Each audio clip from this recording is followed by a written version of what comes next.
Hello again, Timberwolves fans. Are you ready for the explosion of Timberwolves basketball? It is Friday, the 29th of November, 2013. This is episode number 112 of Timberwolves Explosion. I am your host, Paladino Joey, or Joey Awajan, and with me, once again, is the People's Champ, Vince Germano. Good to be with you again, Joey, on the day where I just found out the Lakers have a better record than the T-Wolves. That's going to be an ongoing gag, I think, for the rest of the episode here.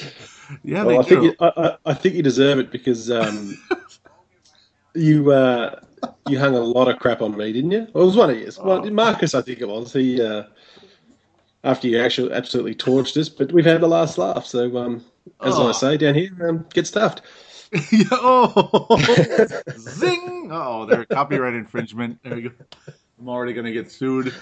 Oh, man. Yeah, after posting that picture on the Facebook page, all haughty and excited. Yeah, the Lakers have a better record than the Timberwolves. We are 8-9. The Lakers are, what was that, 8-8, yes? Something ridiculous like that, yeah. And I can't believe I'm celebrating Lakers being 8-8. That's just crazy. In a way, it's good though if there's no Kobe Bryant, no ripped Achilles. That was a Forcaster rip. That was Forcaster. He did that. No, yeah. It's not a nickname we're particularly fond of in LA, but that's all right. At the end of the day, we've still got a better record. Yeah, yes, you do. Which is really, really funny when you think about it. All we're missing is Chase Budinger and Ronnie Turiaf. You're missing Kobe. You still have a better record. Defense wins championships. Did I? Well, then, if that's the case, the T-Wolves and the Lakers aren't winning anything this year. No, it doesn't look so hot right now. No. So yes, as per usual, we will start with league talk. That's obviously one of the three topics on the docket. The Lakers have a better record than the Timberwolves, so pretty much jumped and grabbed that one early, which is fine with me. It's a good way to introduce the show here. Of course, then we jump into Timberwolves talk. We have a trade to talk about, and after that, our weekly awards demerit. Johnny Flynn, Lone Wolf Awards. Johnny Flynn's obviously the negative one. And then a little bit of fan interaction on Facebook and Twitter. Yeah, sound good? Let's get into it. Can't wait. Yeah, we must. It's, yes, as mentioned, this is one of those weeks. Looking awfully familiar, unfortunately. Yeah, we were 1-4. And by the way, we're recording on Black Friday instead of Tuesday. Schedule's getting in the way, busy, totally understandable, of course. I've been there a million times, so, yep. In fact, I believe the courtside was Vinceless. Whoa. I was. I missed my own show this week, unfortunately, because work commitments, but should be back hopefully this week. Mm-hmm. Yeah, it's just one of those things. Obviously, I'm extremely flexible with that type of deal. And obviously this week, getting Friday off is really nice, too. It helps. In my case, good old Black Friday when it's way too many people shopping and hurting each other. I should say, look, don't be surprised if Courtside's ratings are down this week without me there. So, yes. And yours will be up, no doubt, because I'm on. They should be because the last show the numbers have finally been popping up a bit here. Thank you. I was just having a crack at Hank then because. After the dribble that he spoke about Kobe Bryant, not just he and BG spoke a lot of dribble about Kobe Bryant's new contract, but he can get stuff too. Mm-hmm. Yeah, that's another topic we should throw in because he did get a contract extension worth quite a bit there, about $25 a year, right? Yeah. Well, I'd like to hear your thoughts on it because I have no problem with it at all. I don't mind it either too much because. It's like, yeah, it's a lot, but they always find a way to work around stuff like that. At least the Lakers do. Kevin McHale couldn't earn anything, but because he kept giving. But the main problem with him was he kept giving the wrong people $5 million a year. What do they call it? Salary cap exception deals, which he just kept doing it to the wrong people. Where I think the Lakers haven't been quite as notorious in that area. So, as you say over there, yeah, good on them. Well, I don't have a problem because I'm pretty confident Kobe's going to come back just pretty much the same Kobe. I'm pretty confident he can do it for 2 more years. There's only really one free agent that, and I'm talking big free agent, that the Lakers are probably looking at, and that's Carmelo Anthony. Mm-hmm. Other than that, Yeah. I don't think they're in a rush to spend the money. And I think I'm pretty sure when Kobe's 2-year deal is up, Kevin Durant's there up at free agency. Wow. I think Kevin Love is up. I don't know, you hate Who's that. that again? Yeah, I know you're not happy with that, but the Lakers are going to offer these guys money, and Kobe has said there is a plan there. They've outlined how they're going to build around me and this and that. So let's just see what happens before we all just jump on and say what a crap contract. The Lakers have stuffed themselves up. Let's be patient. Let's see what they get after this season. Yeah, it's like I'm not ready to call it a crap contract. No, I'm more in agreement with you on this. Honestly. And yeah, he's one of those guys who's grandfathered in pre both lockouts, so he's able to sign $25 million contracts. And of course, being with the same team all that time as well, it builds up all those rights and stuff to go above the quote unquote max contract range. And hey, they offered it. Kobe didn't necessarily demand it. He just took it, I guess. He just said, okay, Well, to say, and look, I've got a lot of love for Hank, and he's a good buddy of mine. But to say that he's done it for the money, look, I'm sure the money. Who wouldn't take $48 million? But to say he's not interested in winning a sixth ring, and he just wants to break Kareem's record it's outrageous. Kobe has to play every game for the next 2 years and average about 30 points a game. That's not going to happen. So I don't think that even enters in Kobe's mind. It's all about winning a championship. With him, it pretty much has been. Obviously, early on in his, obviously we could go on forever about that part, the whole early on with his deal with Shaq and all that stuff, but we'll leave that alone. Pretty much since he's been the main guy, it's, I think he's had more about winning the title than anything else in general, obviously, and wanting to be the hero, but then again, who doesn't? When you're like, Michael Jordan wanted to be the hero too, so. Yeah, well, that's exactly right. We just need to preach some patience, see what happens, Mm-hmm, absolutely. Oh, yes, and we should mention, of course, I did say the courtside. Of course, for those of you that may be new to the show, we'll get into an announcement here very shortly. Vince Germano is a part of the Courtside podcast. Fantastic show on iTunes. And, of course, is it CRTSDE.com? That's it. That's the one. Yep, they do a wonderful podcast. Hank McCoy, Vince Germano, and BG. Yes, Buckets Magazine editor, right? That's it, the one and only BG. Mm-hmm. Yeah. So with that, also, the Courtside Podcast is a part of the Oddman Media Network. And, as of now, the Timberwolves Explosion Show is a part of the Oddman Media Network. Yes, this is the very first show to ever air on that website in Canada. I want to thank Audley Stevenson so very much for having us on board. It is awesome and great to be a part of the family, the Oddman Media Network, and nice to know we're actually, in a sense, working together now. It is, and Audley's, Audley's a fantastic guy. I've never met Audley personally, but I've chatted to him a few times over Twitter and Facebook, and just a great guy. He's always positive. He's good at everything he does, pretty much. So, just let's enjoy the ride and let's just see what happens, I guess. Absolutely. A nice up-and-coming website media network. I'm very excited to be a part of it. So, yeah, this is exciting times for the show. I've seen a little boost in the numbers of late, and that's a good sign. Hopefully the check's in the mail, Joey. The check is in the mail. Yes. $40,000. Okay. Oh, I wasn't supposed to say that. That's a pay cut. It's a pay cut. Damn it. I tried. No, that might be Jason Kidd's fine over there. I'm taking Forcaster's cut. Yeah. Oh, you might have to at this point. Yeah. Oh, Forcaster. Yeah. Who's that again? Oh, burn. Zing. No. Come on, Marcus. Where are you, Marcus? Where are you, Marcus? Come back, buddy. Come back, buddy.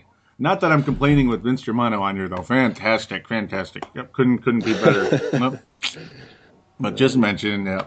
So, let's just throw out a little rumor out there. There just might be a new show emerging at some point. I'll leave that at that, too. Wink, wink, right? Yeah. Could be. Yep. On the horizon. On the horizon, yeah. And Timberwolves Explosion's not going anywhere, by the way. Oh, go ahead. Let's put it this way. We both love talking about our teams. Yes, we do. Yes, we want to talk a lot more about our teams. Yes, we like to talk about our teams on the same hint,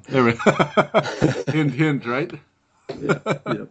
Yes, sir. So, speaking of, well, okay, maybe not. I was about to jump into the game reviews. Pardon me for that. Well, there's how they have league sources and all that stuff where they don't want to name themselves, of course. There's an NBA GM saying that the Houston Rockets have a delusional asking price for Omer Asik, yes, who has demanded a trade twice now. I think he should, I think he should be traded because he deserves to be a starting center on a team, and heck, for the longest time I would have taken him here too.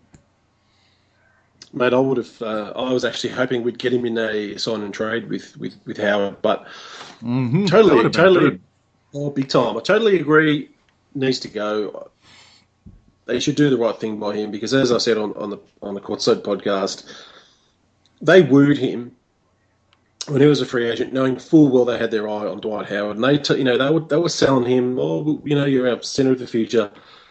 And they go and get Dwight Howard, and it's like, oh, you're playing power forward. And he's not a power forward. He can't play power forward. No, that's weird. And obviously, and also at the same time, you already have you had Haka Asik last year in the playoffs with Oklahoma, James Harden's former team, of course. And then you have Howard. Do you want to have Haka both? No, Haka Howard Asik. What the heck?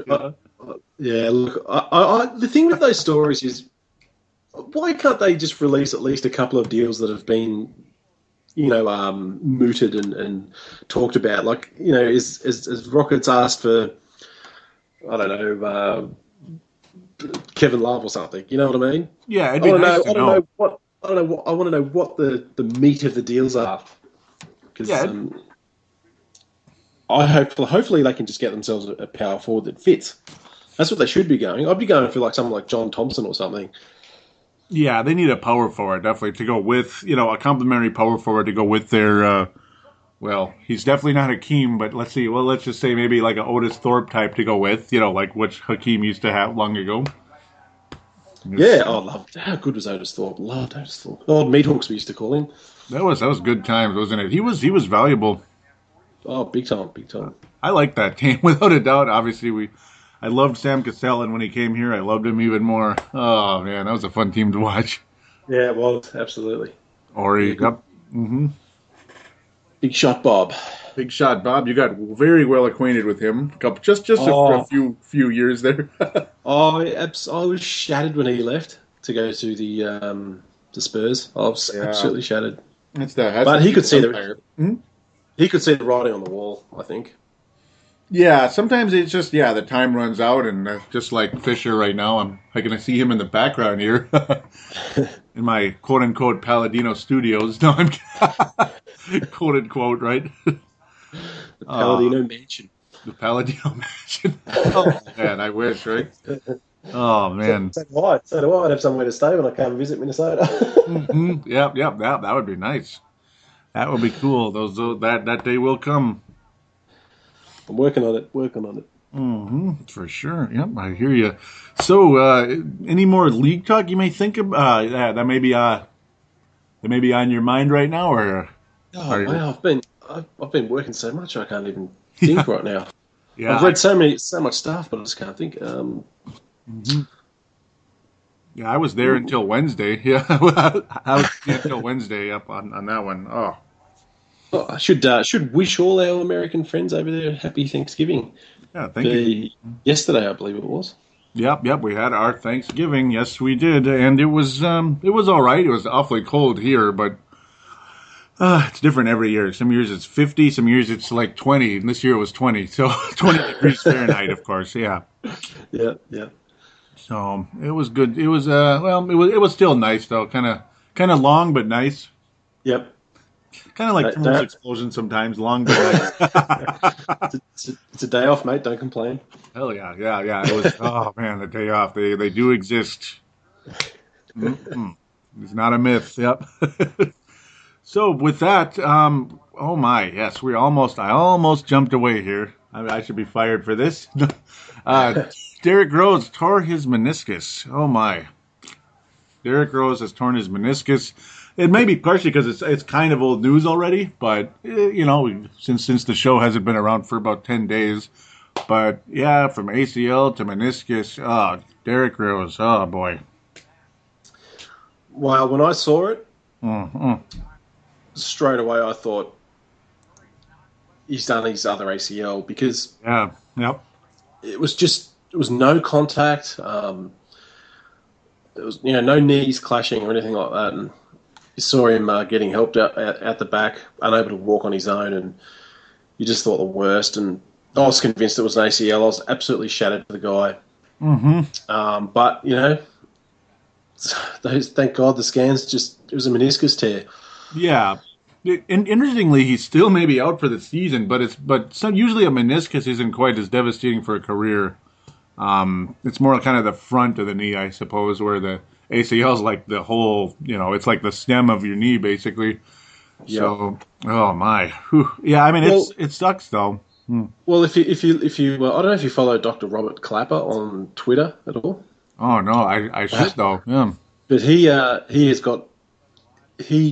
a Lakers fan, which is why I follow him, and but he's regarded as one of the best doctors going around, I think, in terms of like knee injuries and Achilles, and stuff like that. So yeah, he actually said the meniscus there's no nerves in the meniscus, there's no blood flow, and it depends on the size of the tear of how much time you miss. So I see. So like how severe and all that. But once again, Hank McCoy comparing himself to an NBA star. He's got the same injury apparently. Who does? Hank McCoy. Oh, Hank McCoy has a meniscus? My illustrious co-host. Really? He had a meniscus? I don't know why I'm blanking. Oh, really? Yeah, I thought I heard something about that. Oh, go ahead. Yeah, and he thinks Rose will be back in 3 months. He's not buying it. So do I. He's not buying the whole miss the season, so I'm hoping Hanky Boy's right. Yeah, I don't think meniscuses usually are like season-ending type of deals. No. Yeah, usually. Sometimes they can even be like 2 to 4 weeks, but this one must be worse. Well, Metta World Peace did his last season, but he came back way too early, though. I think he was just trying to... I don't know what he was thinking. Mr. Tough guy, yeah. But look, as long as Derrick comes back when he's ready, whether it be 3 months, 2 months, 6 months, just come back when you're ready and the knee's fully healed, because we don't want to see him go down with another big time knee or anything. Yeah, too much overcompensation, and then you actually injure the other one, which is basically what happened here in a sense. That's the way it goes. You come back too early, you're limping on your left knee or whatever, and then you rip up the right one or pull it or whatever it is. Yep. Oy, right? I'm starting to sound like Master Splinter here. No. Oh, boy. Sorry about that.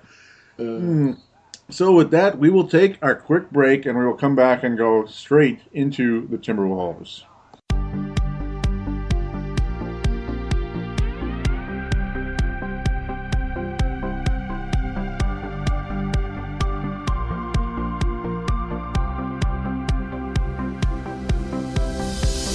Do you shop on Amazon? Did you know that you can support this podcast just by doing your normal shopping on Amazon? It's really easy to do.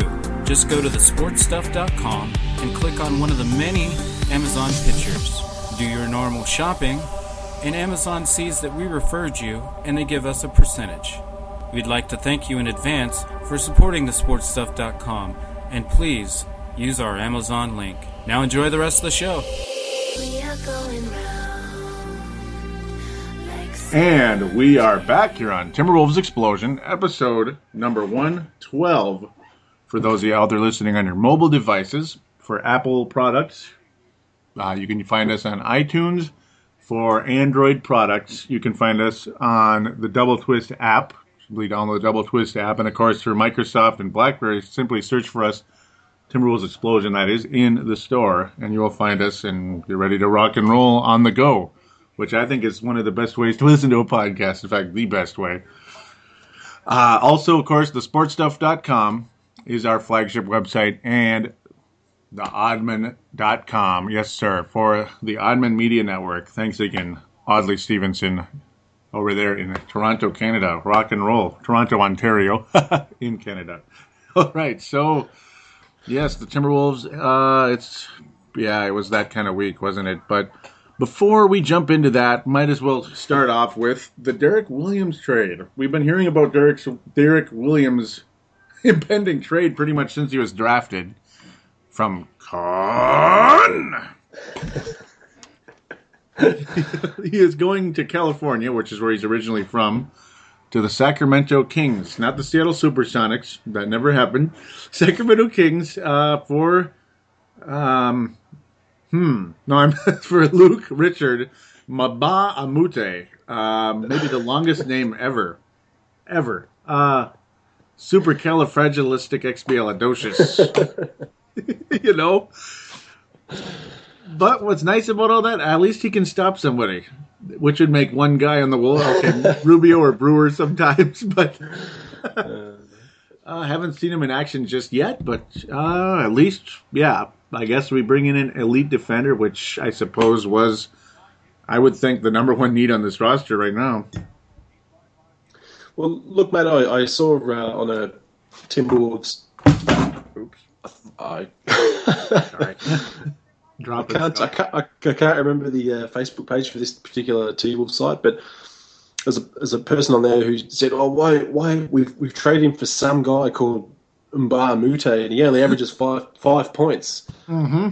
I didn't go on there because I felt like ranting on him, but clearly this guy doesn't watch anyone else but the Timberwolves. Mm-hmm.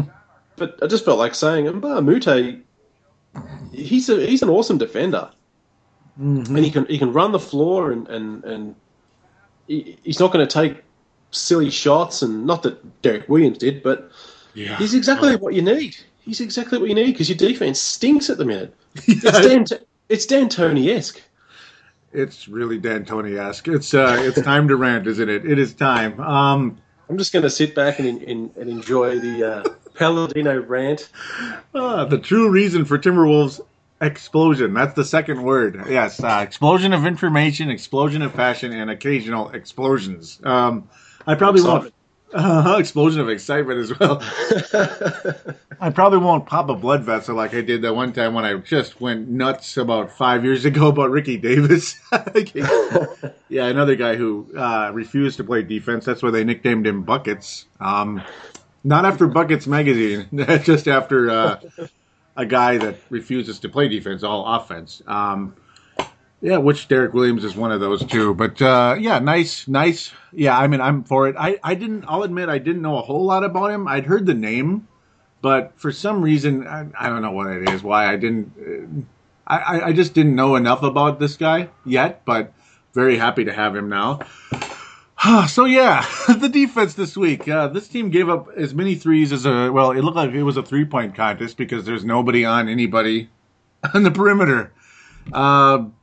I may as well save the rant until we actually get into the game reviews because it's going to happen, especially that Houston game and the Denver game. The Indiana game was just a smother fest, which, whatever, you know. But first, we might as well start with Wednesday, November the 20th.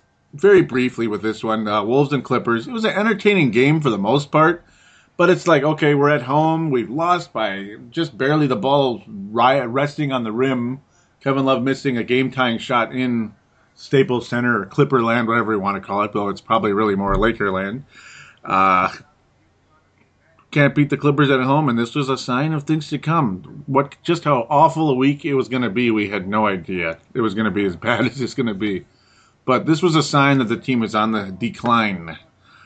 Kevin Love, 2 of 14 from the floor. Yikes. That ain't going to get it done, really. That is not going to get it done. Not even close. 5 turnovers as well. He was grabbing his elbow and such. Yet, what's really ironic about all this is they were kind of like chuckling a little bit how, what do they call it? On Blake Griffin, he has, I believe it's called a bursa sac on his elbow that tends to swell up. Yeah.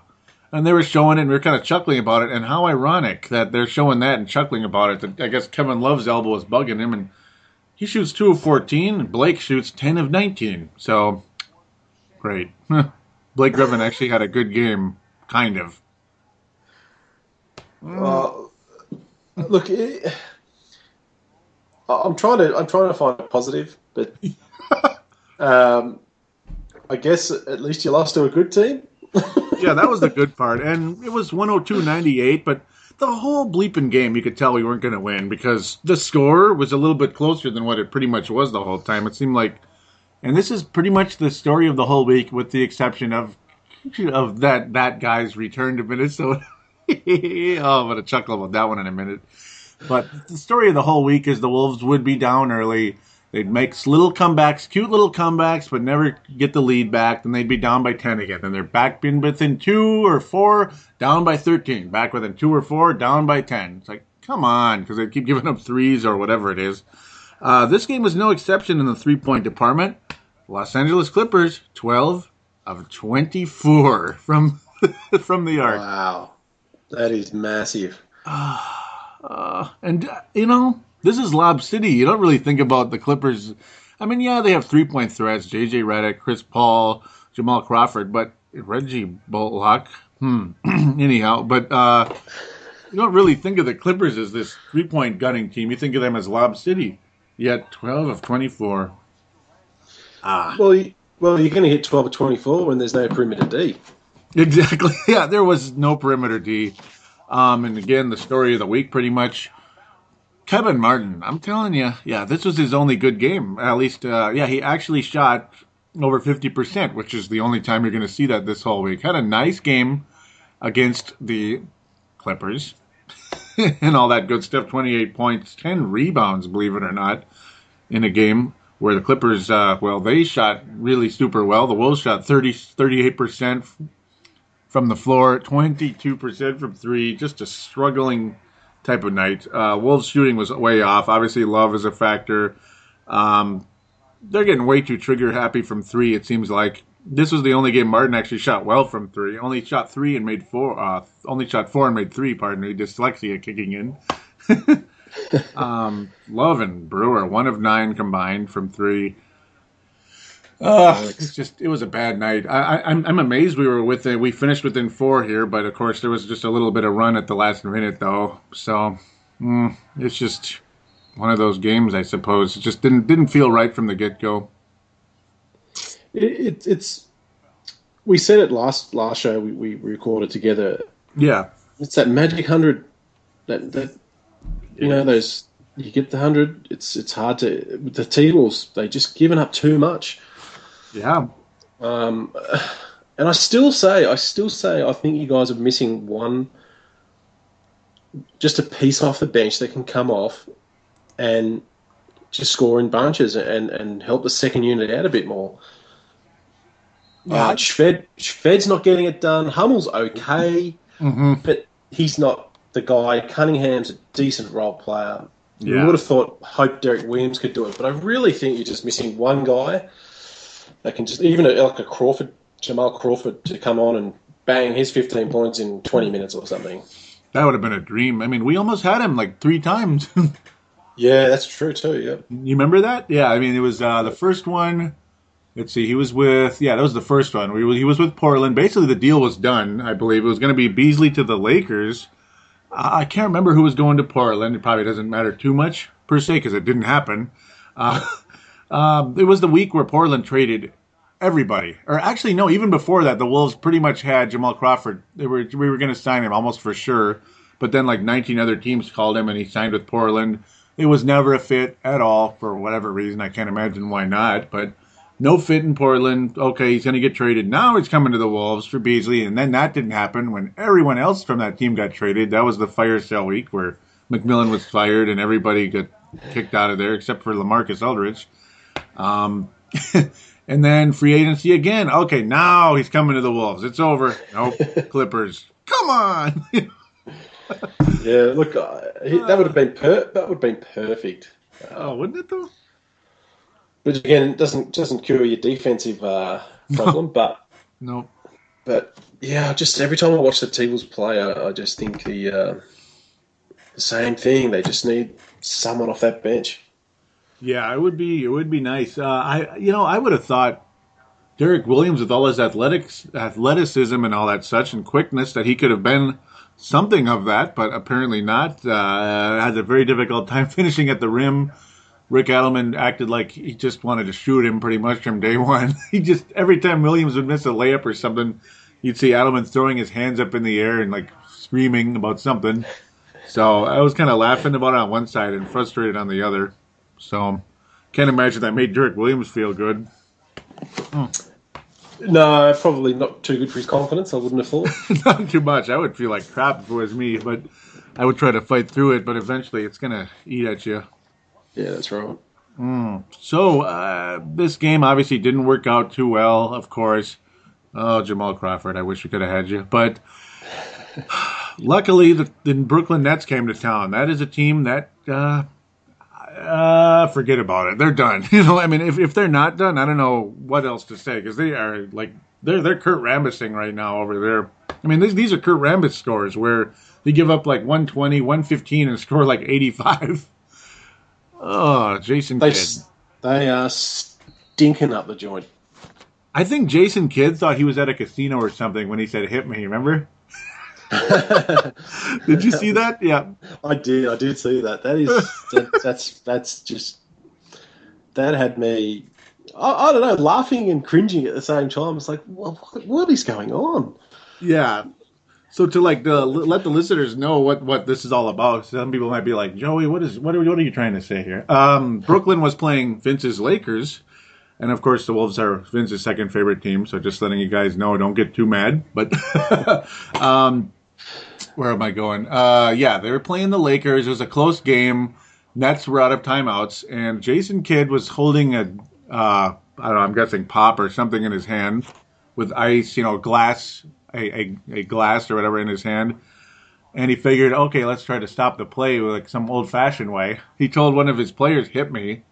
The player collides with him, and the drink goes all over the floor. And Jason Kidd's just kind of staring at it like, huh.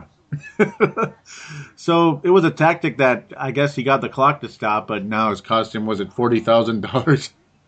Oh, I think it's about 50, I think. Or is it 50? Pardon me. Yeah. Yeah. Drop in the ocean, Jason Kidd, I'm tipping. Yeah, pretty much. But still, it's funny, that look at his face just kind of hit me, Oh, yeah, he gambled and lost. Yep.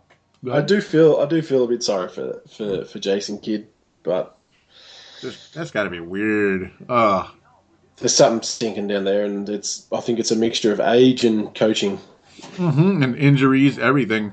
Yeah, yep. I mean, you got. I used to call him Deron Williams all the time, which I don't know why. I'm weird, but yeah, the other D will out.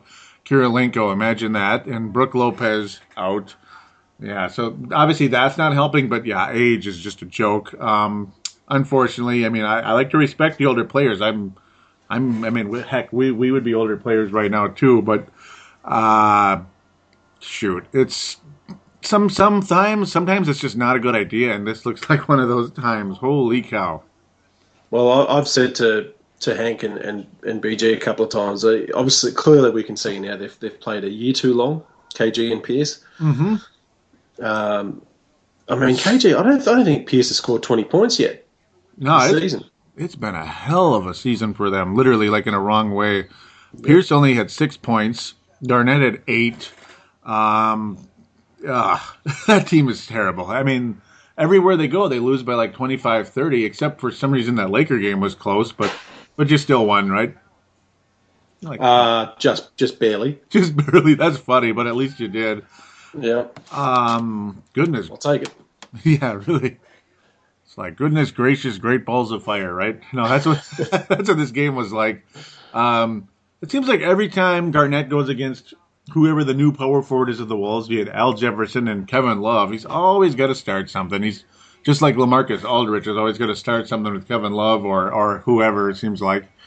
Started a little thing. To me, I don't know if you saw it or not, which is okay if you didn't, but they kind of got tangled up a little bit, and Garnett got called for a flagrant foul for kind of throwing an elbow at Love. Were you able to see that at all? Just curious. I did not know that. I did not know he threw an elbow. Yeah, and the truth is, it was so nondescript that I wouldn't, that it probably wasn't like front page news anywhere except here, and he was barely front page news. But yeah, Garnett did get a flagrant foul and a technical, and it's just, I don't know.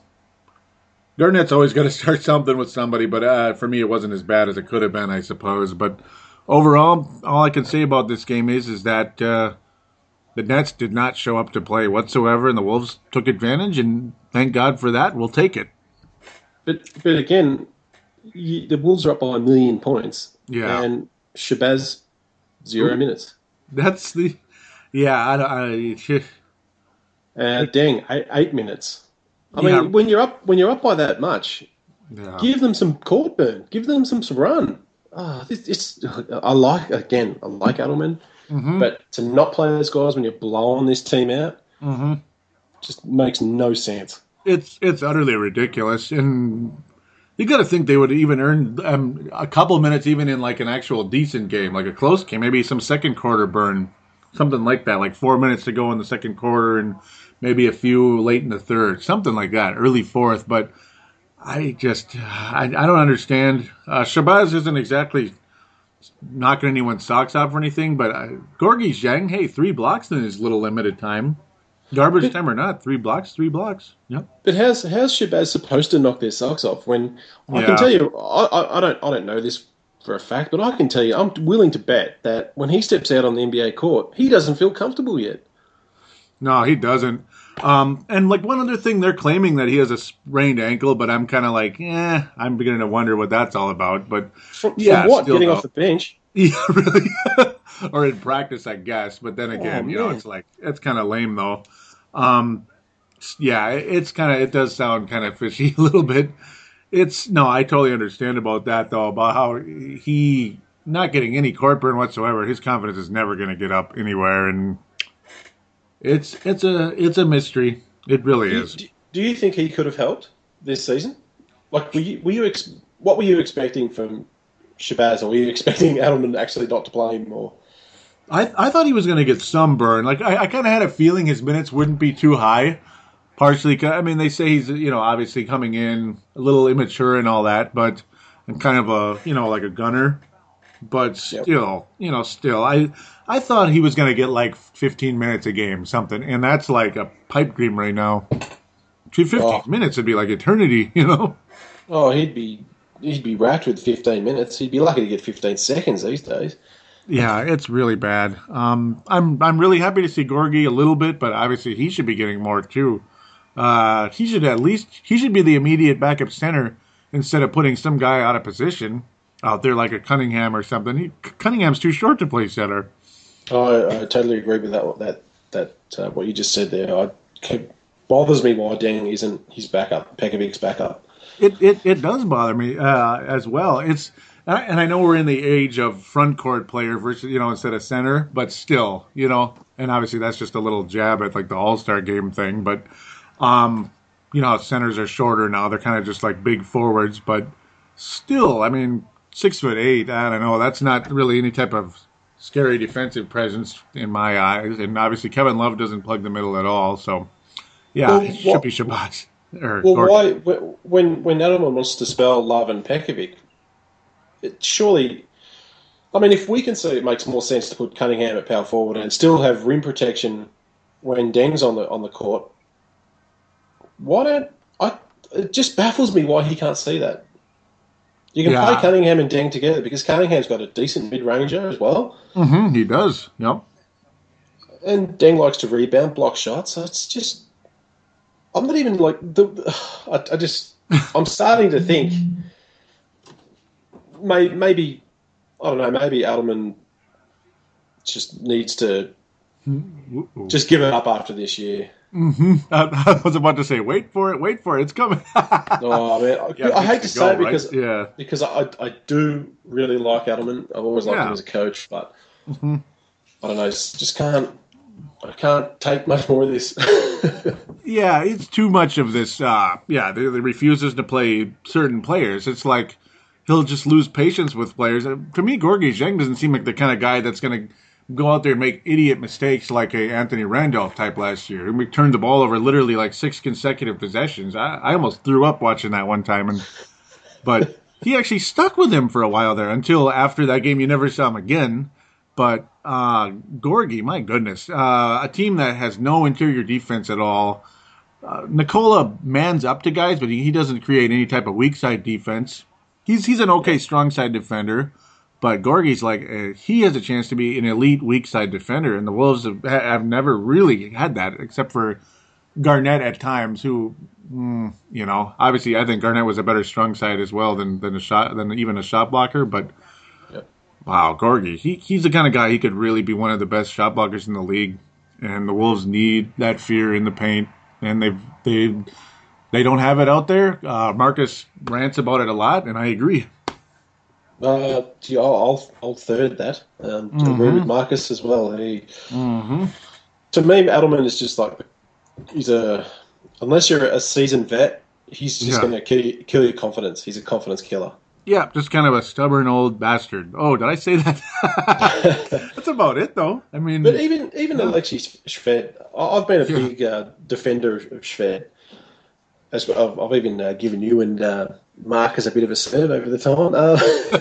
With our we make fun of people calling him Ginobili. Sorry, go ahead. Yeah, but Shved just strikes me as a kid that sometimes you need to just put your arm around and say to him, it's okay if you're missing like a good shot, like wide open shots. Everybody misses. You're not going to hit every shot. Mm-hmm. I don't see Adelman as a guy to put his arm, as a coach to put his arm around him and put his confidence. Like I said before, he just seems to be growing into this confidence killer as he gets older as a coach. I just don't get it. Yeah, he's insanely impatient, as you can tell, and a lot of those young guys. That's not a good mix. And heck, it was actually a bad mix even in Golden State when they were all young. This is way back in the mid '90s, after post Trailblazers era, which was a good time. All veterans pretty much on that team. Well, I think you should hire. I think you should hire D'Antoni as your next coach because he loves coaching good young point guards that pass the ball. Does he? You're like, no. I suppose he does, huh? Steve Nash. Who? No, yeah, I suppose. I couldn't have said that. Right? I'm sorry, I had to say that. Like, Joey, he won the MVP twice, with D'Antoni as the coach. Oh, no. Yeah, that's true. That would be funny. We bring in D'Antoni. Isn't he also the kind of guy, if he doesn't like you, it's like, forget about it? Because I mean, big time. Look what he did to Jalen Rose. Yeah, like Marcus used to rant about him in the past too. He's like, I hate him, because he liked him as a Suns coach, but after that in New York, he would just say, he said D'Antoni seems like the kind of guy that would just like say, get out of here. Like if say if a player's like, I want to get in. Yeah, he seems like that kind of coach. Obviously Adelman is. Would not wish D'Antoni on anyone's team. No, we need George Karl, mate. George Karl. He's out there. He's very much out there for one of our teams out there. Wants to coach again. Mm-hmm. He does, doesn't he? Yes. Sure hey, Rick, are you sick of coaching yet? No. It's so weird to be saying that, but maybe. Me and Marcus have been ranting about that for about a year now. It's getting there.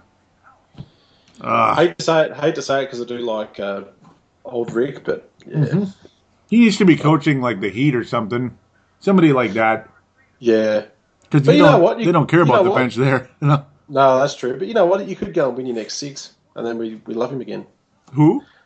You could go and win your next 6 games, and then we love. Oh yeah, old Rick again. Are you sure that we're gonna? No, no, I hope so. Yeah, I mean yeah, I mean I got to think there's gonna be some positive run here coming up in the next at some point, hopefully by December, January, something like sustained good run of basketball. Oh boy, because it's not happening right now, is it? Yeah, the Nets game was great, but ladies and gentlemen, and Vince, this is the only win, guys. The only win out of 5. Yeah, that was it. Yikes. We played Ghosts, the Brooklyn Ghosts, Brooklyn Ghouls, whatever you want to call them. Were obviously chained up with they were like Jacob Marley with the tied up in chains. There's nothing they could do about it. But then the rest of the week, it was bombs away. And the Wolves head to Houston last Saturday. I don't even want to get into this one. Oh, I can't deal with it. It's like, yeah, we just beat the Nets by 30. That was fun. We taught Garnett a lesson. That SOB, we taught him a lesson. Back to back, we head to Houston, Texas. And I don't know if the humidity got to the Timberwolves or they just forgot. They just like stayed home, and these were like holograms because there was no defense in this game. Kevin Martin shot 7 of 19 against his former team and was he made half of his threes, but overall, it seems like oftentimes he's trying to do too much when he's driving to the basket and forcing up wacky like mid-range shots that are highly defended. And you see the Jeremy Lins of the world. Oh, I hate the Houston Rockets right now. The Jeremy Lins of the world. Aaron Bleepin Brooks. So every time we play that, I'm almost dropping F-bombs here, but that son of a bleep. Bleeping bastard. Every time. The guy wasn't even seeing the court the last 2.5, 3 years. Oh, but he's playing the Wolves, so it's just, he's on fire, NBA Jam, whatever it is. 6 of 7. I'm going to call him down now, but it was like every single time the ball went out, oh, he's open, it went in. Yep, he's open, it went in. And it was one after another. Patrick Beverly. I thought he was a defensive specialist. I guess he was a three-point specialist in this game. I can't take it. I'm going to throw up. But again, we have to go back to that word. It starts with D. Yeah, really. It's a crazy new fad that's taking off in the NBA. It's called defense. Yeah, because that's the thing, and it's been going on for years with the Wolves. I even tweeted this night, last Saturday, at Wolves Explosion, by the way. You can find Vince at Vinrock, right? VINROK 44. That's the one. Yes, sir. So do give him a follow. More than worth it, of course. But I was tweeting how we've been seeing this garbage for like 10 years where, the guy, there's a reason why these guys are making them. Yeah, they're having a good night and all that. But at the same time, when the closest player is like in the paint practically running out to get him because they get so confused by the complicated offense of whoever we're playing, the guy's got 5 feet of room to shoot the shot. Of course his percentage is going to be high. Most of the time, unless he just sucks at it. No, well, that's absolutely right. And yeah. Look, you don't have to... Look, you can be the worst defensive player in the world. Yeah. I don't really think Martin's a great defender. Mm-mm. Even Kevin Love, from what I can tell, is not a great defender. But no, he isn't. Nope. You can improve.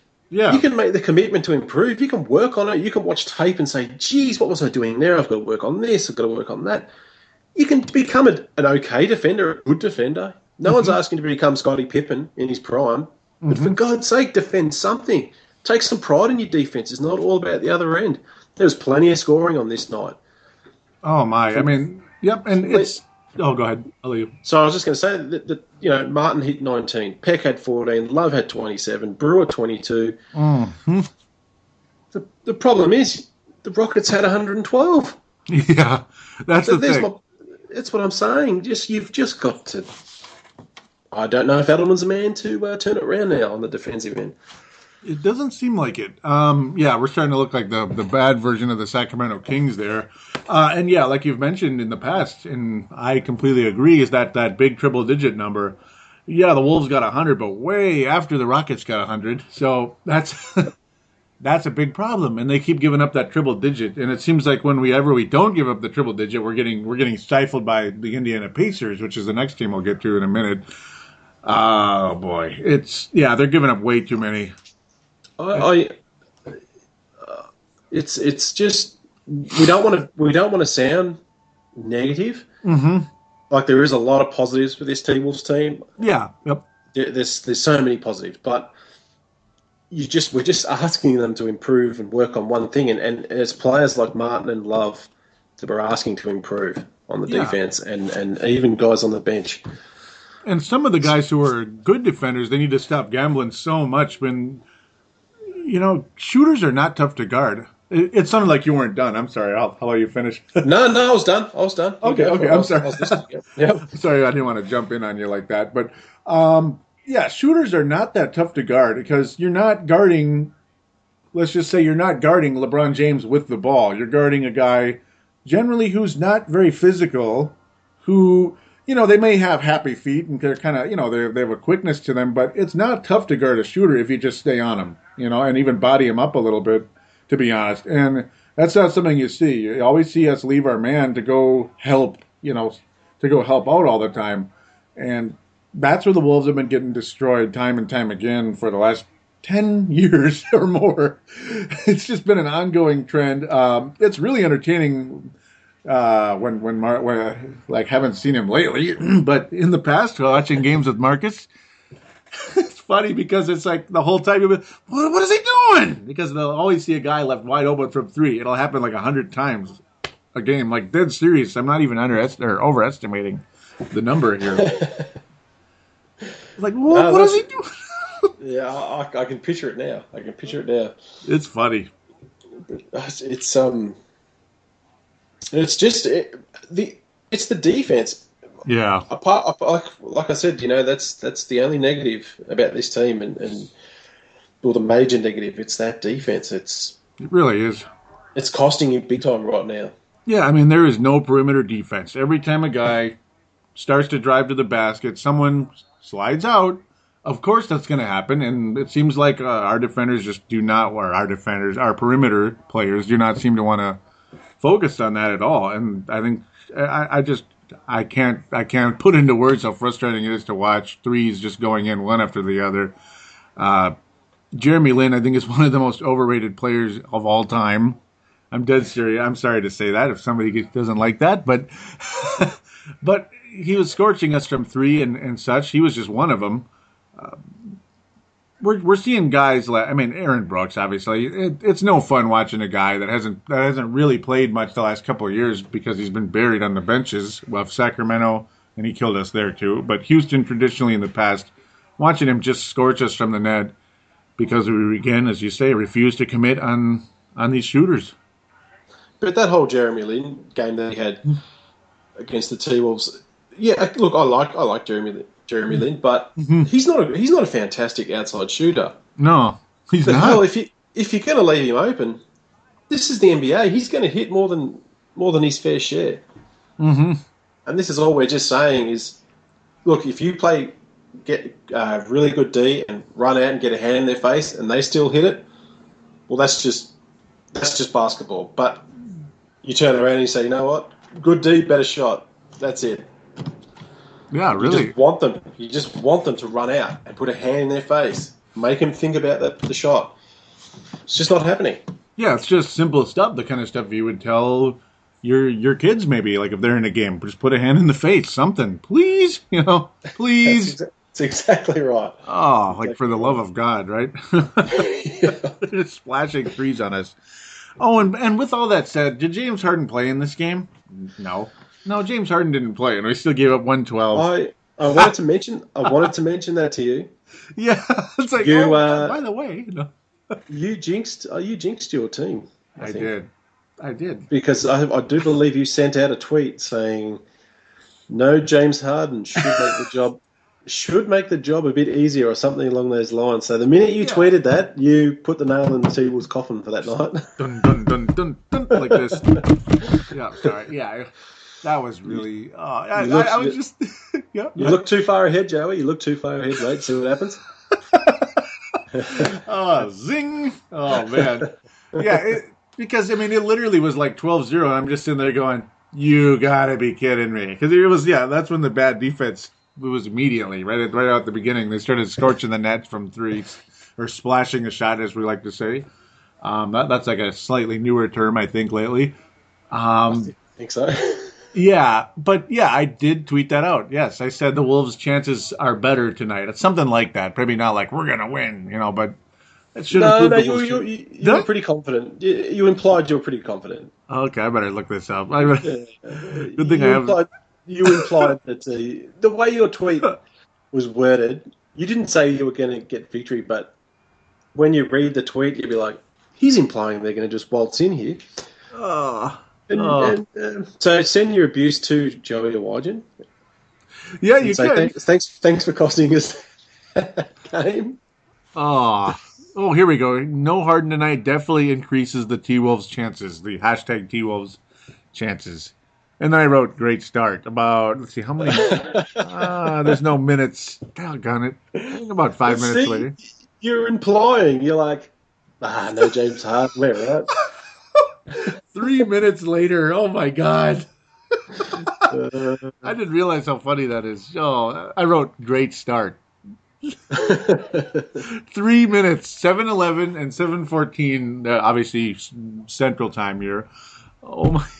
You should have hashtag sarcastic tweet. Great start. Yeah, I hated this game. It was you could call this the feature presentation, but I might even put the Denver one because that's just some total. You know what. We're getting to that one. Just a few weeks ago, the Wolves lost 117 to 113 to Denver. That was Friday the 15th of November. That's the next one after this Indiana game. I probably should get off the Houston game now before I get too like any louder. I'm headed that way. Indiana game, everybody's like, we're going to be 8-8. The way the Houston game started, or there were people tweeting me and just tweeting in general saying we're going to be 8-8 because we already lost this Houston game even though we're 3 minutes in. You could tell. Yep. And of course we're going to go ahead to Conseco. Is it still called Conseco? Not Conseco. Excuse me. That's a fatal blow right there heading to Indiana. The Wolves stayed teasingly close for the longest time, but didn't shoot well at all. I mean, it was just Clang City the whole night, I might add.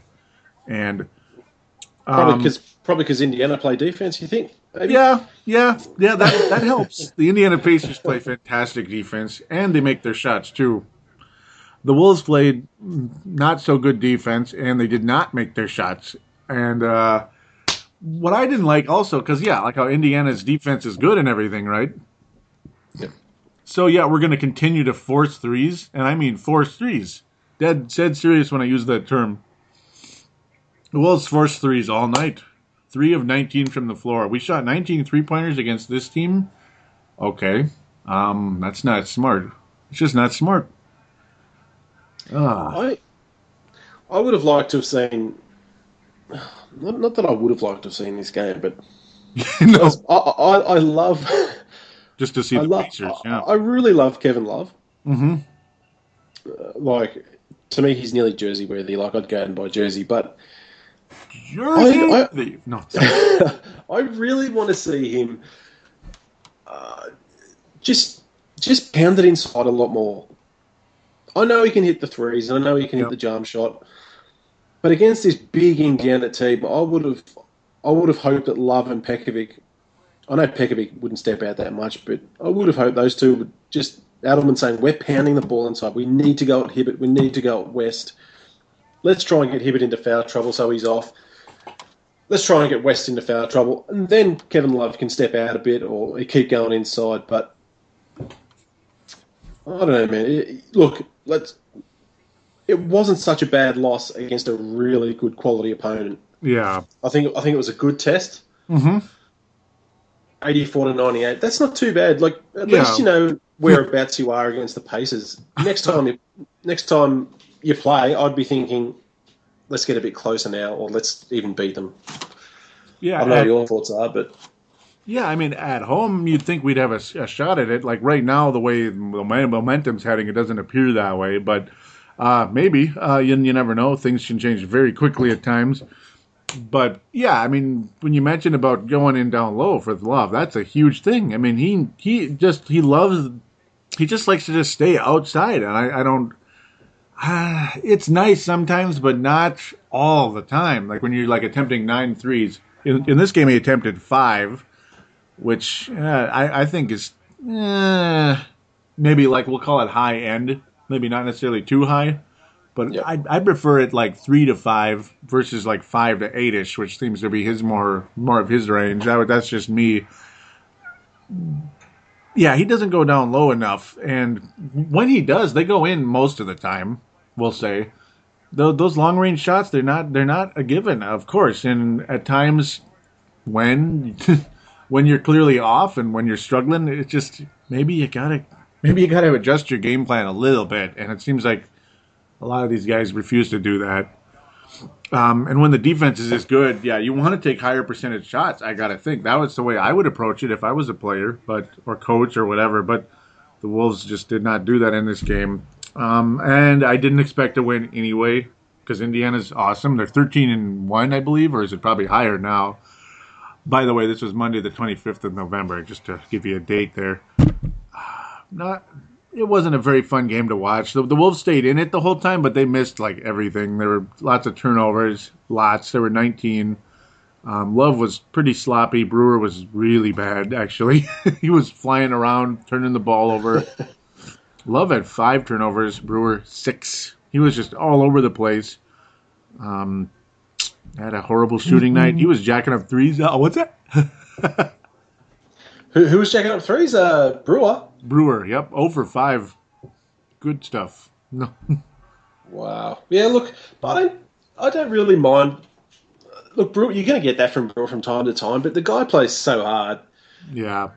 I can't complain too much. Yeah, and it was just an off night. I'll to be fair, it was an off night, and he's going to have them. That's true, but you know what? He busts his behind on D, and when Kevin Love gets that rebound, he's one of the dudes running out. I love that. Yep. Yeah. I really enjoy watching Corey Brewer. I like him a lot. It's just, he just had kind of a bad night, I guess, and it seemed like what it was. It's like it's the other side of things where obviously Love was dry. I was shooting too many, Love likes to stay outside too much. And in this case, I think Brewer was kind of trying to force his way through traffic too much, if that's okay to say. Yeah. Obviously, it makes sense, but one thing I'd say to Brewer is, look, just stick to his role a bit more. Mm-hmm. Try not to fall. I know against the first time he played Denver, I think. Yeah. Was it that game? That game I must. You've played Denver before, haven't you? Once before. Played him twice. Yeah, obviously this right. one, but then there was the one in November 15th. That's what I'm thinking of. I'll say this super quick. We gave up 117 points both times. Both times. Yeah, that's that's crazy. If you don't laugh, you'll cry, won't you? It was a cry laugh. Or lie. That doesn't make any sense. Lie. But that game against the Pacers, that's what I looked at again and thought, wow, if you just had a guy off the bench again. Which one? The Pacers one. If we could have had a valuable piece off the bench. Yep, that Crawford type. That would have been awesome. Yeah, we could have really used it against Indiana. Because, have a look at the minutes. Brewers playing 40, Love's playing 40, Peck's 38. Yeah, Martin's 38. Where's that guy? Rubio 36, yeah. Exactly. Where's that guy who can come in and when, Love and Brewer and Peck will go to the bench and they're like, oh, here goes the lead, or, geez, we're going to be down by more when we get back in. Mm-hmm. It's unbelievable, yeah. And when you look at it, do you realize 8 players saw the court in this game? 8. And Robbie Hummel played 10 minutes and shot and missed once. He got 2 steals in there somewhere, but I suppose that's nice. Maybe on one of those cute little runs in there. But obviously it had to be because he was a +4. It's the only player on the roster that was a plus. So he must have been in there during some type of little run. But yikes. Yeah, not going to make much of a difference just being 0 for 1 in 11 minutes. Yeah, no Shabazz, no Gorgie, no this, no that. And it's another thing, Gorgie Deng not playing against a team that has so much length. Yeah, why not, So it's, again, baffling decisions by Adelman at times. Oh, yeah, it just continued. It's been continuing all the time. He doesn't change anything. That's obviously been a trend with him, not a mirage. He doesn't change. Yep. He's the best coach ever. No. He better be. Yeah. But no, with this game, it was just, it was a predictable situation. We never play well against them. Even when Indiana's not that hot, they usually scorch us from 3 or something. This night they scorched us from 3, not like Houston, but they still made half of their shots. They just didn't shoot as many. But you get the vibe. They weren't really scared of us at all. So that's about the wrap on that one, unless you have any final comment on that. No, sir. Yes, sir. That's a Joeyism. If I ever do a Timberwolves Explosion shirt, they'll be yes, sir. Yes, sir. Look at you, and what's another one? Well, there you go. No, that's a Marcus one. There you go. So here it is, the feature presentation. If the Rockets game wasn't, this one is. This show probably a little bit longer because it's 5 games, guys. So just letting you guys know. Obviously, schedule adjustments. It's that's how it goes. Obviously, with me, Timberwolves Explosion records whenever. You know how it was with Forcaster. It could be any day. It's like, when's it recording? Remember, you'd always ask me, when are you guys recording? I'm like, I don't know. Wasn't trying to be grumpy. It's just like with Marcus, it's like. Yeah, it's a crapshoot. But hey, when we record, it's great. This game was not great. No, and it never is. The Denver Nuggets, they're in the top 3 of the Joey's pissed off category.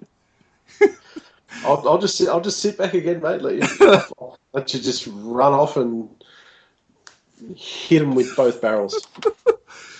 What the hell are they doing? Okay, so that's about it. Kevin Martin was all over the place. The fact he scored 29 in this game is the biggest mirage of all time. Okay, he made all 11 of his free throws. I'm glad about that. His perimeter defense was non-existent. Constantly chasing guys who were already releasing their three-point shot, which would go in half the time. Like, look at this, 50% again. Wow, what a trend. It's not a mirage. This is a trend, ladies and gentlemen. 50% again. What a surprise. Can you believe that? Indiana 50%, Houston 50%. Should I backtrack? I can't even believe when you look at this 50% every single time. Does this not resonate with the Wolves? I just can't believe it. I wonder if the Brooklyn Nets shot 50% from 3. They probably did. I gotta check this. They shot 31%. Okay, there we go. That's one. That's one. That's just because they stink. It's because they absolutely stink. They're ghosts. The Brooklyn Ghosts, they were buried. Clippers shot 50%. I got to guarantee this here. I got to believe it. Come on, load, please. They shot 50%. Yeah. 12 of 24, like I was saying. Every single game, 50%. And it's always even. It's always the cutest little even 50%, too. Oh, my God. So I should call the title of the show instead of what I'm going to call it. I should just call it 50%. Huh? That's another T-shirt right there. 50%. Yeah, the first quarter looked okay, but then NBA Jam took over in the second, just like Carmelo Anthony did about 4 years ago. 33-point quarter against the Wolves. We were kicking the Nuggets' ass in Pepsi Center, is it called? Carmelo scores 33 in the third. Yep. So the number 3, obviously very demonic with the Wolves. Ugh. Well, mate, this is just 2 teams that play Scheissenhausen defense. And I mean, the Nuggets, Yeah, Eisenhausen, yep. okay, they got the win. Yeah. But this is D'Antoni ball. They got the win with 117 points, but they gave up 110, so they're happy. Yep, it is D'Antoni. I keep saying D'Antoni. It's D'Antoni. Pardon me. So, it's the same theme. And again, we're not trying to be too negative, but you know, Nuggets fans would be saying, okay, we won, but the defense sucks. Yeah, the Nuggets are saying the same thing, I'm sure. And they're not having a very good year, but they look awfully good against the Wolves, right? Actually, they're 8-6 now. Damn. They started really bad, but they're on a run, pardon me. But have a look at the points here. Like, from both teams. Yeah. A lot of guys had really good nights. Like the first team, 20, yep. the first team to play a minute of defense wins. Mm-hmm. And the Nuggets sort of did, I guess. It was mostly just the Wolves were starting to miss some shots or something, or just turnover city. Denver had 12, which is not bad. The Wolves had 16. So that's probably one of the main differences right there.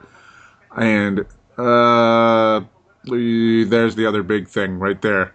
Nuggets shot 50% from three, but the Wolves 25. And we shot more threes than they did. So bad shot selection. That's what that adds up to me.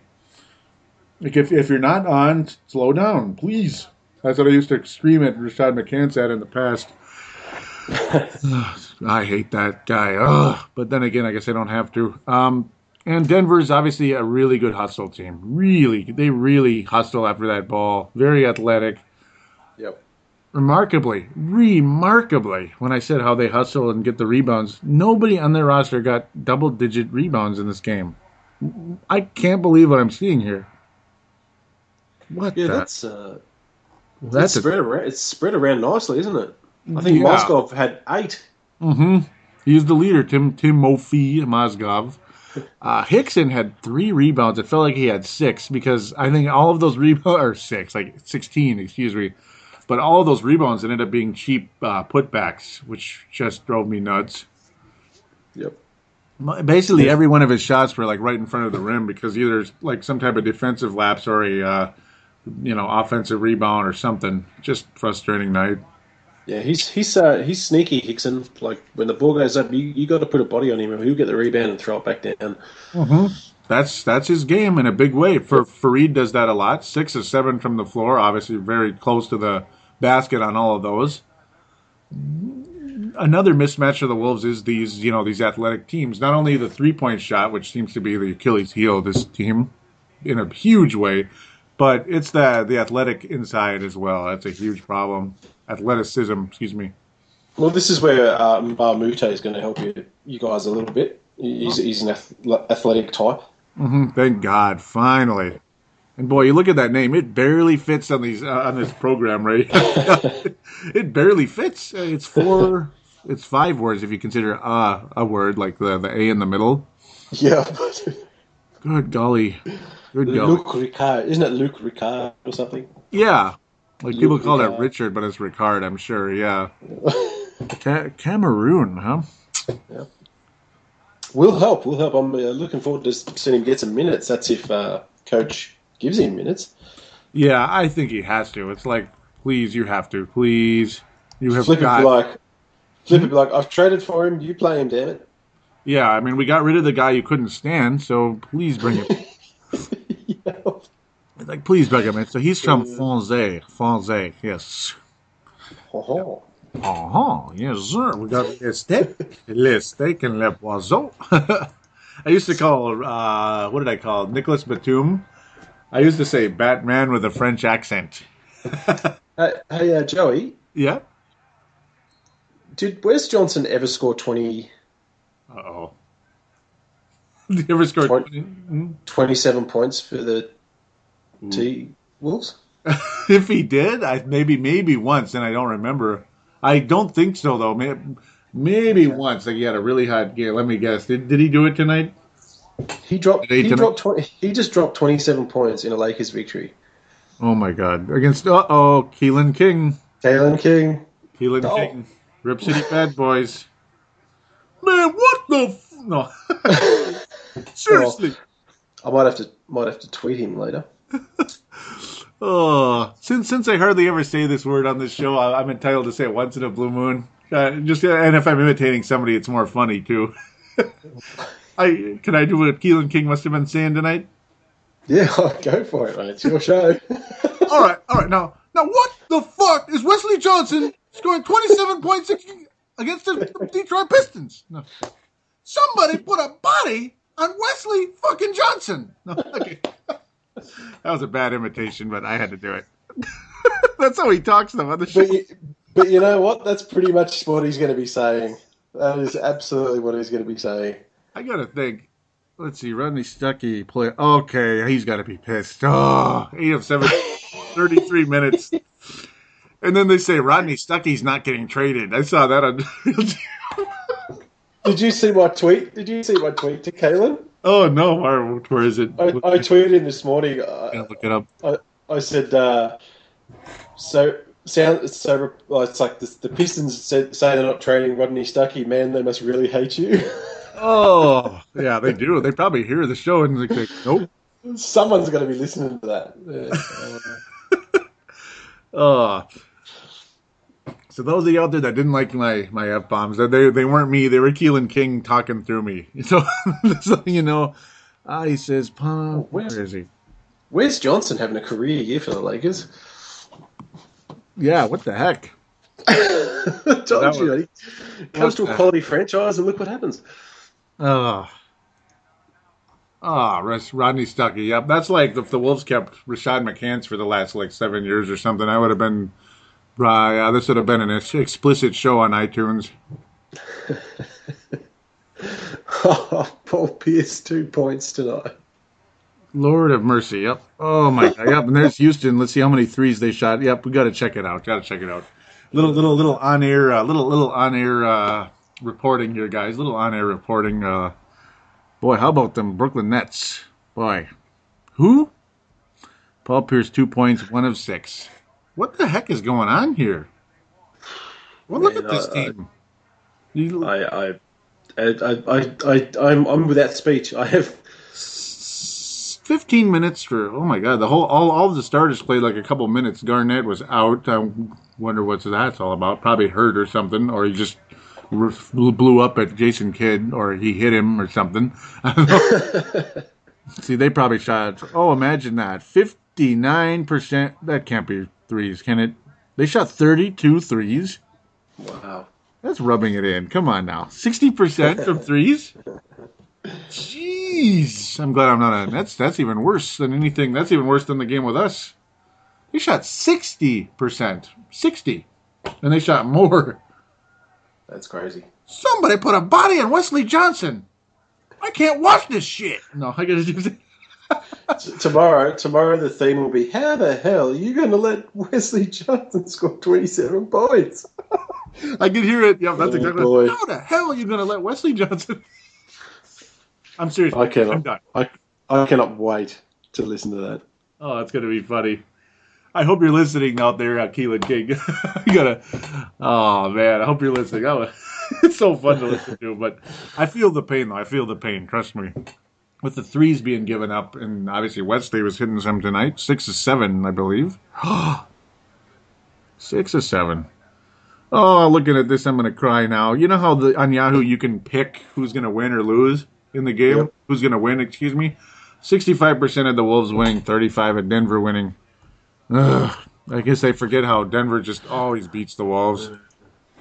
There's Boston's. Explicit.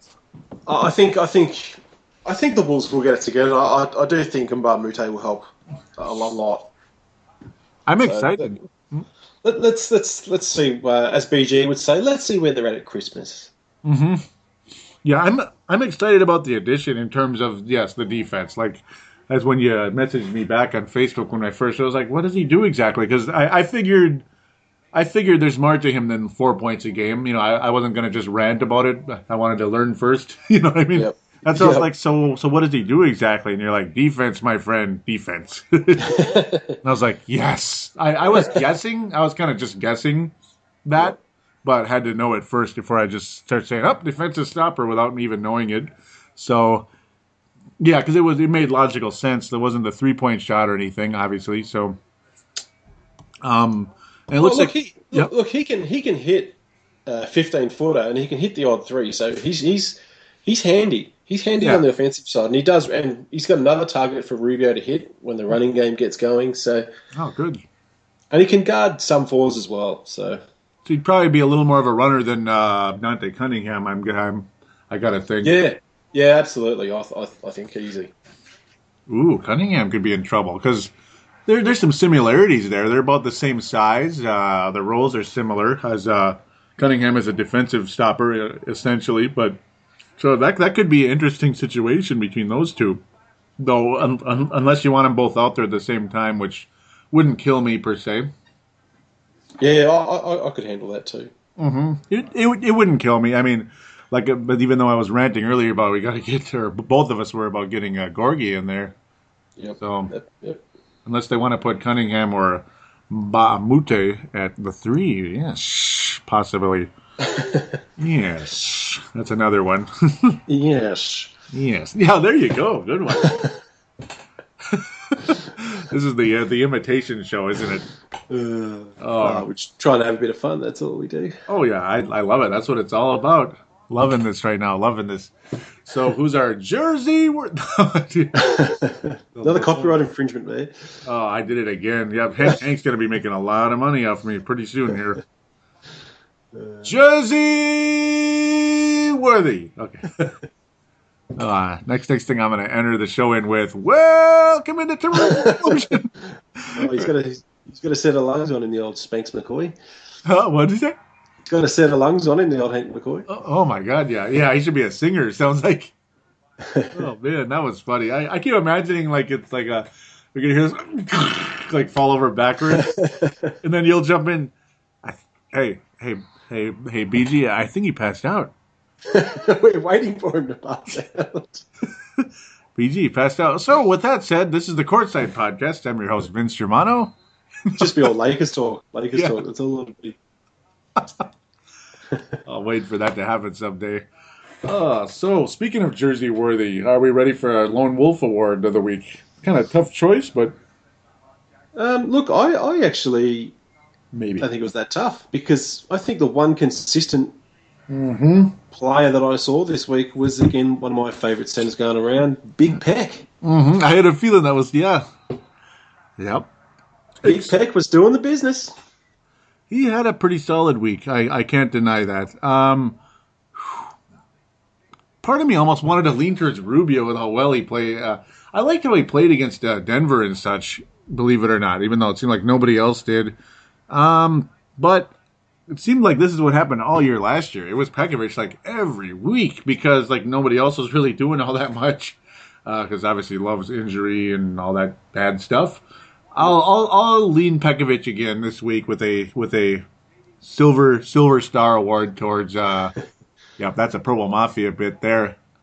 I don't know if you've heard that before, the silver star bit in the past, but so yeah, I'll give that to Rubio, the silver star. Oh, I can't complain with that. Love me a bit of Rubio. Oh yeah. A lot of Rubio actually. A lot, yeah. He's fun to watch. He's another one who will look good in Lakey Yellow one day. Oh, look at you.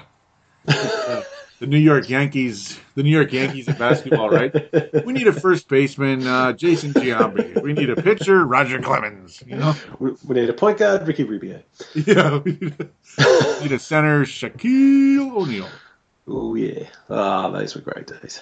That was a big signing too. 120. I still remember that. I still remember the number exactly. Just 120.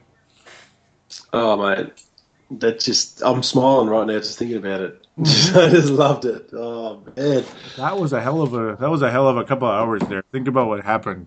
You know, it was like within a couple of hours, wasn't it? Yeah, because they traded Vlade to Charlotte for this high school. This high school player, and I was like, that was a very suspicious trade because it's like, why would they trade away their best player at the time? Yes, it's like Shaq's going to LA, isn't he? And it's like, yep. You know, I love Vlade. He was valuable. Oh, great center. Mm-hmm. Lots of IQ and such, and got under people's skin, which is good actually. But oh man. So for Johnny Flynn Award, I I'm going Kevin Martin, all over the place, bad shooting and such. But I'll let you have the floor. Yeah. Well, look, I was thinking Kevin Martin, but you know what? I'm just going to give it to the whole Wolves defense. Yeah, I think it is poo, as they say. It was poo. Big. I love when you say that on courtside. It's shocking poo, shies, and any way you want to slice it, it's got to improve, and that's getting my Johnny Flynn award. Yeah, but I hear you.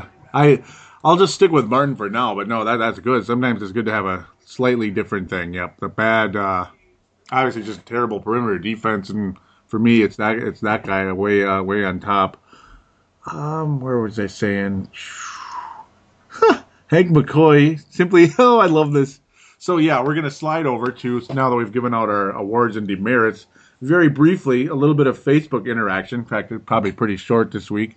Go to the search bar on Facebook, type in Timberwolves Explosion, Minnesota Timberwolves Show. Hank McCoy seems to endorse one of the Joey-isms. He put, yes, sir. LOL, he loved that. That's becoming an ongoing bit, isn't it? That's good. Good. Tanae Wilson Brown out of New Zealand was saying, this I believe was after it had to be after the Brooklyn game. He's saying, it had to be, right? Good to see the team get a win today. Hopefully we've got a bit of confidence for Houston now. Oh man. I'd like to see us do something against Harden rather than him just scoring on us. Because I remember last year Harden just kept making the same move and went right past Luc Richard Mbah, who was out of position. I mean, the Wolves last year didn't have a shooting guard at all. So Harden just walked past Richard Mbah like 15 plays in a row, I think.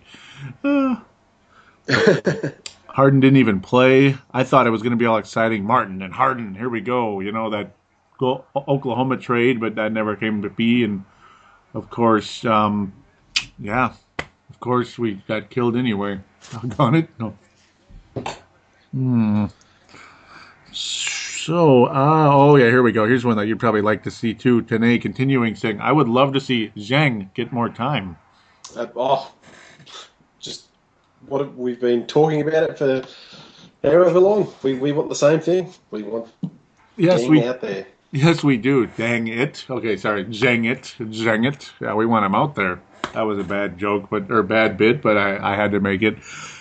We really need him out there. Oh, yeah, and we have been talking about it pretty much the whole game review section, which is always the feature presentation of the show. Hank McCoy saying, hey guys, please no more Vince Germano. He's everywhere I look. Oh, serious. Oh, that was awesome. He's everywhere. Oh, he might be on another one. Wink, wink, wink. Knock, knock. More Palladino, too. It's like, oh, no. The listeners are like, you got to be kidding. No. He says, seriously, though, after what you have seen from the teams in the Western Conference, what team would you at least like to face in the playoffs? And what team would you welcome a 7-game series against? Thoughts? Ooh. Yep, I've got one. Yep. Well, I think I've got one. Yep. You want to go first? I don't think you don't want to face... I don't think you want to face the Nuggets in the playoffs. No. Or the Warriors. God almighty. Golden Horrors, pump up. Golden Horrors. Warriors hate the Timberwolves. They hate us. No, that's all right. When you beat them, it's more sweet. What team would you welcome a 7-game series against the Wolves? Well, I'd be thinking you'd welcome a series against the Lakers, wouldn't you? Yeah, maybe. But then again, who knows if that streak will start up again. Oh, man. But for me, though, ultimately, in the Western Conference, I'm kind of thinking of, you know how, say, we'd probably be a 6, 7, 8, right? And so we're thinking of the 1, 2, 3s, because that's the way I'm looking at it anyway. Yeah. There is a team. That's fair enough. Mm-hmm. There is a team on the Toshiba right now. Well, they're playing against the Golden State Warriors, a team I would absolutely never want to face in a playoff series, ever, unless something dramatically changed. But some people might say this could be the West Finals. Some people. That is the OKC Thunder. the Wolves always play well against them. I was going to say, I tell you what, and let's not forget that Love and Westbrook are very, very good buddies. Yes. So I'm thinking Love would be very, very motivated and switched on for this series. It would be awesome. I mean, and Love has had some insane games against this club. Like the 51-point game, I went to overtime and all that, but still, 51 is 51, folks. See it. It was awesome. And that was with no Rubio in the game. 51 points. Remember, that was obviously post-ACL, of course. Thanks a lot, Kobe. No. Sorry. I got to stop it. But that was, that's who I'd want to play. It's a good matchup for the Wolves for whatever reason. The Clippers used to be. I used to be like, yes, Clippers. Now, and no. That one's getting more frustrating with the minute. By the minute, pardon me. You like that matchup? I do. Mm-hmm. Let's just hope you get there first. Yeah, that's it. I could tell someone was on your mind. Like, yeah, you better make it first. Oh man! Final Facebook's Hank McCoy saying congrats on joining the fam because I posted about the Oddly. Yes, we are part of the Oddman Media Network. I'm very excited. I can't deny that. Super brief here. There's probably a little bit of tweets going on. Little Twitter at Wolves Explosion in my case, and in yours again. It is at Vinrock44, right? Yes, no, it is at VINROK44. Mm-hmm. Okay, cool. Yep, that is the one. Tristan Mayer and I got in a very brief conversation about how, I gave him a congrats about the start by the Portland Trailblazers. He says, thanks. I know it's early, but I'm still excited. I don't blame him at all on that one. Let's see. What is going on? Oh, yeah, me and James McKern were talking about that, of course, being Boof of the Hoops podcast. Boof. Hopefully I'm saying it better now. He's a Celtics fan, of course, Pampa Warriors. Oh, you still love that one, don't you?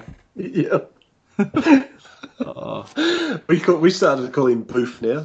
Yeah, Boof. Look, I heard that. I was like, that's become a new one. That's another Joeyism. Boof. Boof. Yeah, I was telling him congrats about the how the Celtics are, they're playing a little bit better for a while there. And I said, by the way, I'm in love with Abby Chin. I'm assuming you know who that is.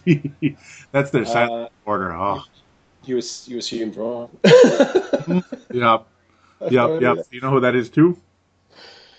I don't. Yeah, she's a very attractive, I believe, half Asian lady. Yes, sir. Yes, sir. Sideline reporter with the Boston Celtics, formerly the Trailblazers, I believe. Yes. Yep. So, yeah, good times there. He was saying, go ahead. So I was going to say, well, Booth should probably know that I don't watch teams that stink, so I don't watch the Celtics. Burn. Oh, man. Zing. He was saying, oh my, same. And also Emily Austin, who is a pretty hot blonde too as well. So, yes, sir.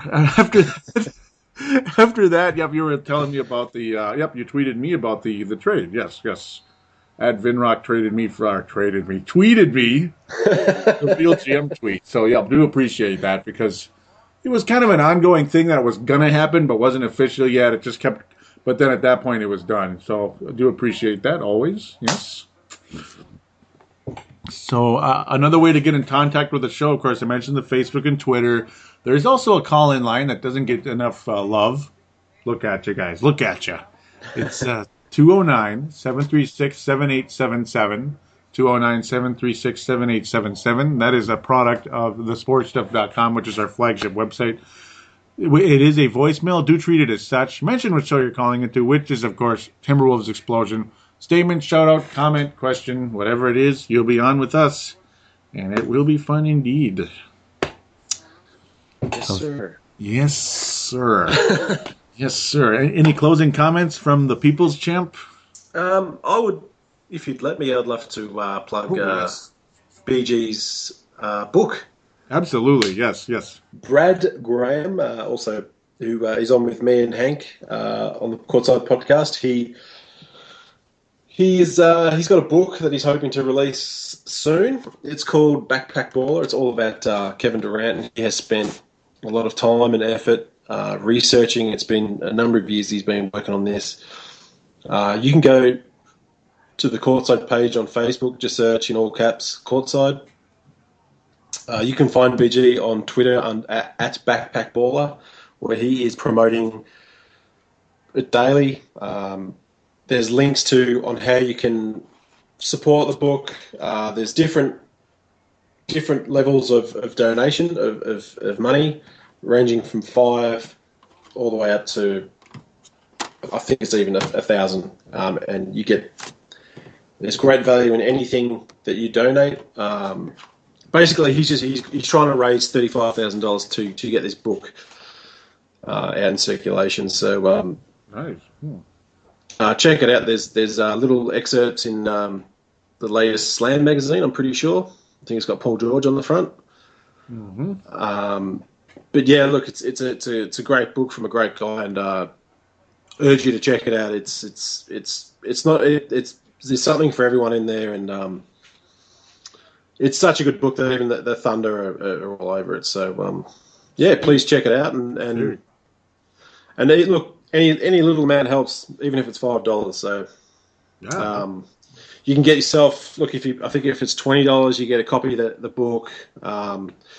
You might get a T-shirt. Just check it all out. There's so much info on the website. So that's pretty much it. Hopefully, I did the book justice with that little play. Absolutely, that was fantastic, and I do second everything you said there. Very, very worthwhile. Do get on and do donate if you can. Even as you said there, even $5. That is a big help. I got to think if a lot of people donated $5, that would add up in a big way. Absolutely. I'll be very happy to join in the donating. Yes. Also, I got to mention real quick too. Yeah, BG is a great guy. I really do appreciate him as well. Very good insight on the show, the Courtside podcast. But also, he introduced me to Mark Remy as well. Of course, a member of the Timberwolves organization. Of course, he works on Timberwolves.com. He also wrote a piece about Timberwolves Explosion and other blogs on thesportstuff.com. I was the only one that wasn't a blog, per se, or me and Marcus will call it. Timberwolves Explosion was the only one that wasn't a blog, it was an actual show. So really appreciate BG for all of that. At one point, yeah, they said that I wasn't international, but then they instead did one with us on the local. So regardless, he really did help introducing me to Mark Remy, who may or may not be listening, and if he is, hello, and awesome. Maybe have him on for an interview sometime. Talk about his background and talk some Wolves, all that good stuff. Would be cool. Would be very cool. Good guy, by the way. Yes, sir. Yes, sir. Very good guy. Very good guy. I have to mention that as well. BG and Mark Remy both. Absolutely. So with that, yeah, I definitely appreciate the plug. Nice way to put the wraps on episode 112. Copyright the crossover there by saying put the wraps. Good show as well on thesportstuff.com. New York Knicks, Brooklyn Nets. Listen with caution because the teams are struggling, but but a very enjoyable listen. Apparently something just happened in the game here, but I'll just leave that alone. Thanks again, though, everyone, for listening. We will be back next week. Will it be Vinrock? Will it be Marcus? Who knows what'll happen? We're gonna keep going as is and be on the lookout for something new at some point. Wink, wink. Go Lakers. Oh, zing! And the Wolves. I love the Wolves too. Don't get stressed out, everybody. Love the Wolves. Don't get stressed out. Yep. Lakers first, Wolves second for me. Wolves first, Celtics second. Yes, Celtics second. Yes, Boof. Celtics second. Yes. Yep, I'm with them a little bit there. All right, so we'll be back next week. Take care, everybody.